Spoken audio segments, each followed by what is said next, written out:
What is interest rate and why should traders and investors care about it? Well, keep watching. Let me explain quite simply. The interest rate, usually expressed as a percentage, it is the amount of money you need to pay back to a lender, a bank, or receive from the lender or a bank should you keep your money in a savings account. Now, it's a two-way street. It can be both positive and negative. And let me explain why. Well, let's assume that the interest rate is high. It would refrain consumers and investors to actually acquire a loan from a bank because in return they have to pay a lot more than usual.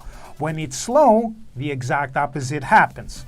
Now, why is this a good thing or a bad thing? Imagine that you have some money in the bank and the interest rate increases. You would keep your money in the bank. That would cut down on spending. Now, the other way around, if the interest rate is low, then more and more people will go out and seek a loan to acquire more assets. Let's break down both so that you can explain the good and the bad thing. If the interest rate, again, is low and you acquire a loan into a bank, that means you're able to either expand your business or gain assets, which always acquiring an asset in the long term, it's a good investment. Now, let's flip it.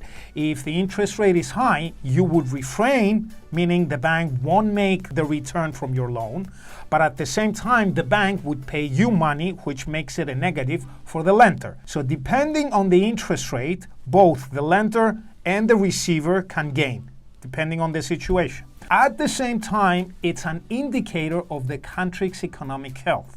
And I will explain. A higher interest rate would attract foreign investor. In other words, a foreign company would bring their money into local banks and actually gain from the interest rate. Now, on a higher interest rate, it makes the currency much more stronger, meaning that it could affect imports and exports. Again, let's take an example. Let's say in Europe, there is a high interest rate, and that would force the buying power to be higher. Then more imports would happen from Europe because they can buy more, they can acquire more, and vice versa. If it was lower, less imports, more exports. I hope that gives you a much better idea of the importance of the interest rate. Once again, this is Neon from Fondex. Make sure you subscribe to our channel for more videos. See ya.